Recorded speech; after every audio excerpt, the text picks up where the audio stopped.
Kita semua paham ya bahwa Majelis Permusyawaratan Rakyat memang memiliki kewenangan untuk memberhentikan presiden atau wakil presiden. Tetapi kan kalau kita baca, tidak boleh membaca hanya sekedar pasal 3 Undang-Undang Dasar. Kita harus juga baca pasal 7A dan 7B. Jadi untuk memberhentikan presiden itu ada dua hal yang harus dibicarakan. Yang pertama adalah syaratnya, kenapa dia diberhentikan, dan yang kedua adalah tata caranya atau mekanisme penegakannya. Kalau kita bicara soal syarat memberhentikan presiden, selain karena tadi disampaikan oleh Pak Doli soal meninggal dan lain-lain sebagainya, syarat pemberhentian di tengah jalan itu kan ada 3. Yang pertama soalan diberhentikan karena alasan administrasi. Misalnya dia tidak lagi memenuhi syarat sebagai presiden dan atau wakil presiden. Yang kedua, syarat yang lebih bersifat pelanggaran hukum atau pidana. Misalnya bribes, menerima suap, dan lain-lain sebagainya. Yang ketiga adalah syarat melakukan perbuatan tercela atau misdemeanor gitu. Nah, tapi kalau kita mau bicara melalui mekanismenya kan tidak melalui MPR semata. Dia harus dimulai dari DPR menyampaikan hak menyatakan pendapatnya, lalu kemudian dibawa ke Mahkamah Konstitusi akan mengatakan ya atau tidak, baru kemudian dibawa ke MPR untuk memutuskan di ujungnya. Nah, maka saya kira kalau memang ada itikat, saya juga termasuk yang mengatakan Gibran naik melalui proses yang tidak benar ya, jelas itu saya kira saya setuju dengan tulisan Tempo bahwa ini anak haram konstitusi, saya kira clear.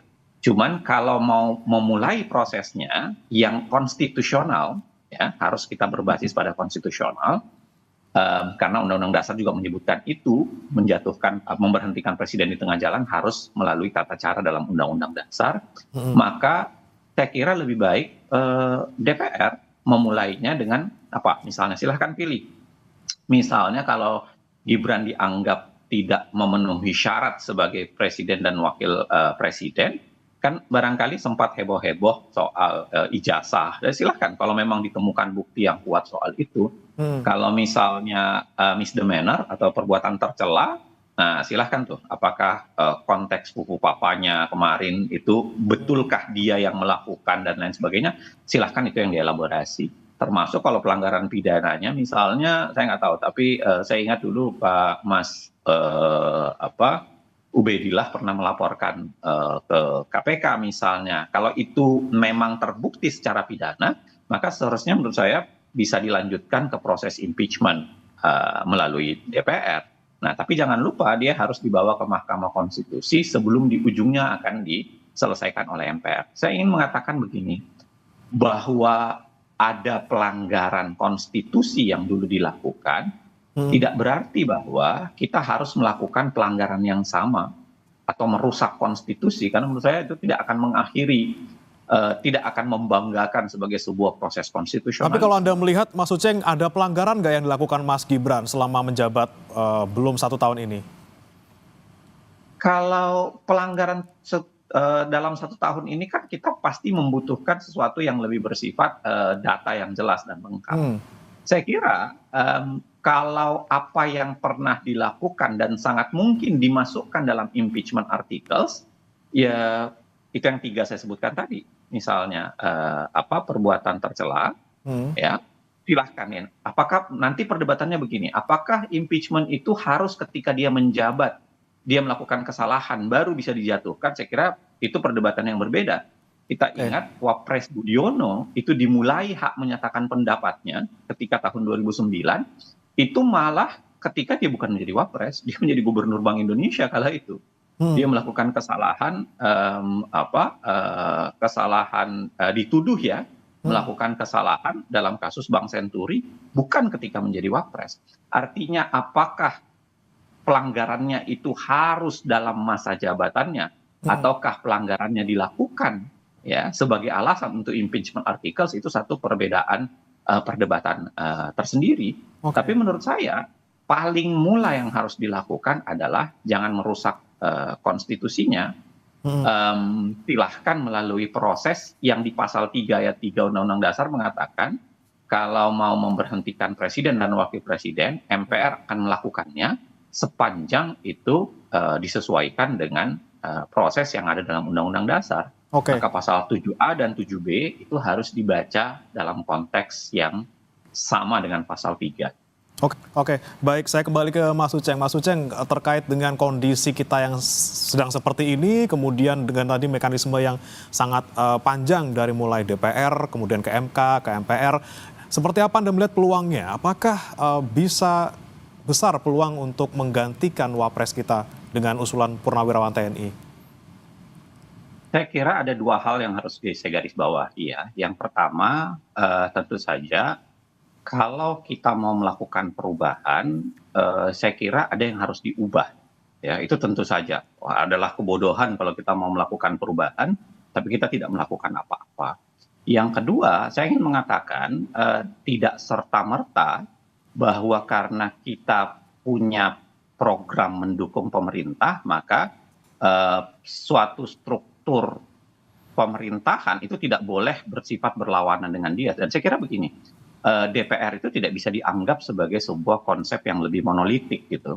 Artinya sangat mungkin sebenarnya, ya silahkan ada pihak di DPR yang barangkali bersedia membantu proses jalannya pemerintahan karena dia bagian dari koalisi pemerintahan, tetapi jangan salahkan juga ketika ada usulan, ada keinginan untuk mendorong ke arah sana, karena itu adalah bagian dari aspirasi, bisa jadi aspirasi politik di internal DPR, maupun bisa jadi itu adalah aspirasi masyarakat di tingkat eksternal DPR.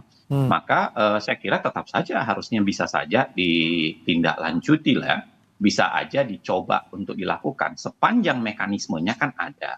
Misalnya apa? Usulan hak menyatakan pendapat itu kan sekurang-kurangnya dilakukan oleh berapa orang anggota DPR, tergabung dari sekurang-kurangnya berapa fraksi, lalu kemudian dibawa ke proses pleno itu sekurang-kurangnya berapa quorumnya, berapa kemudian kan itu ada prosesnya. Terlepas dari kalau kita baca proses itu, saya kira tentu secara matematis sulit.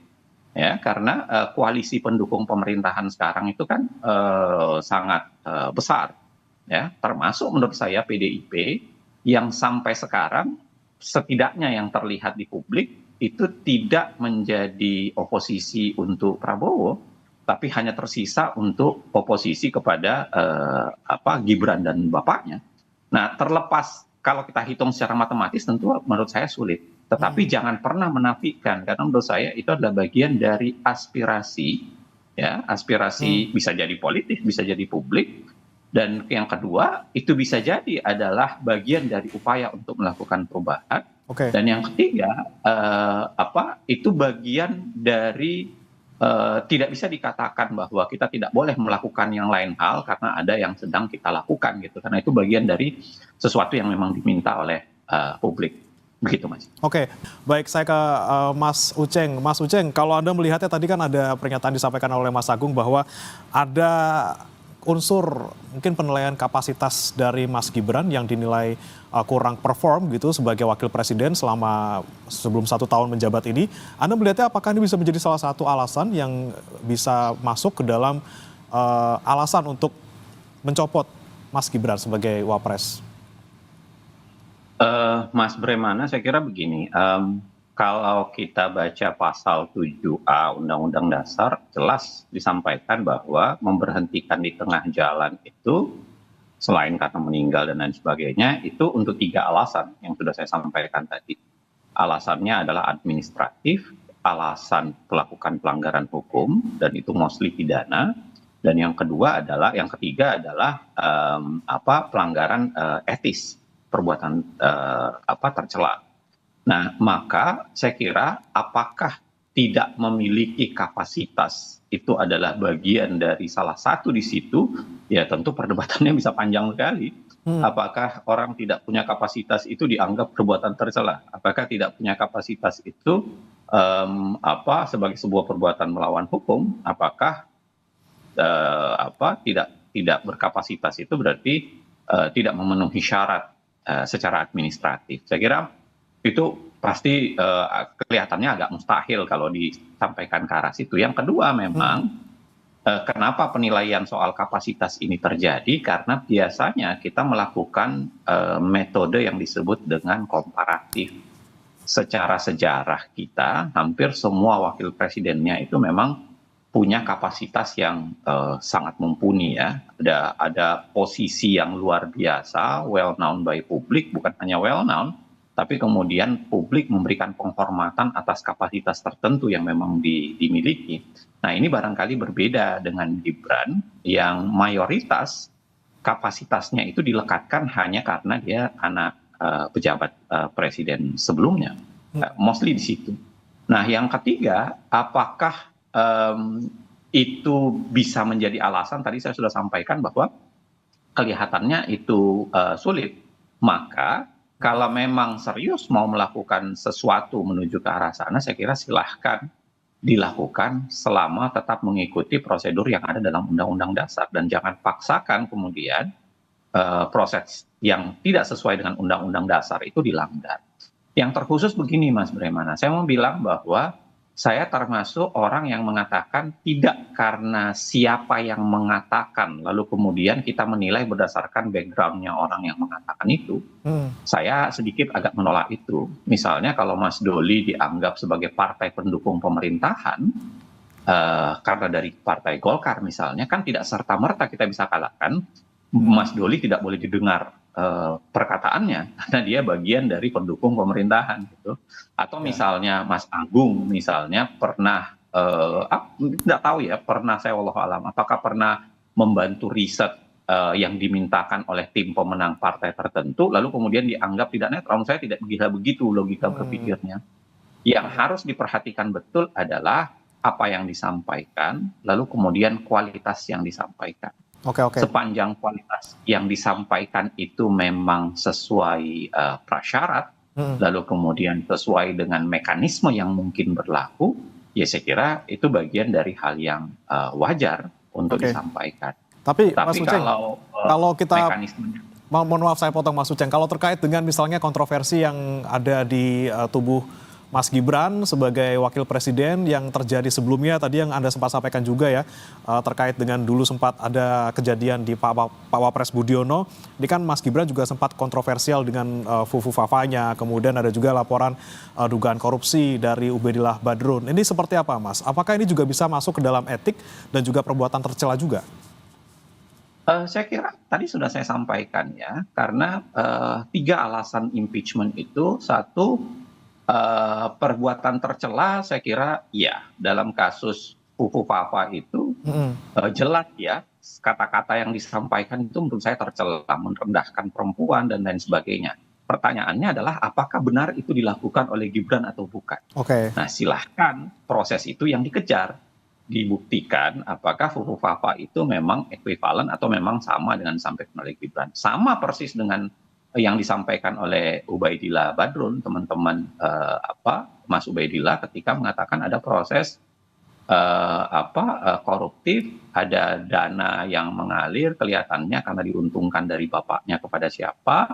Nah, silahkan itu dibawa melalui sebuah proses untuk membuktikan siapa diuntungkan siapa dan bagaimana proses, apakah itu memang proses pidana sehingga impeachment articles alasan soal pemberhentian presiden karena perbuatan melanggar pidana itu dilakukan. Termasuk misalnya yang belakangan sempat ada yang meragukan ijazah dan lain-lain sebagainya. Ya silahkan sepanjang itu memang bisa dibuktikan betul ijazahnya problem. Karena ada juga yang meragukan soal ijazahnya. Bukan sekedar ijazahnya Pak Jokowi ya, tapi ada juga yang meragukan. Saya kira silahkan itu bagian dari upaya yang harus dibuktikan.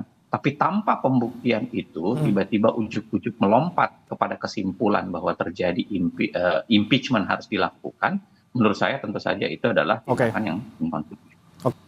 Iya, saya kira tadi saya bilang memang dalam kapasitas pemerintahan tidak semua bisa dikerjakan secara langsung oleh Pak Prabowo. Ada wilayah yang memang bukan wilayah dia.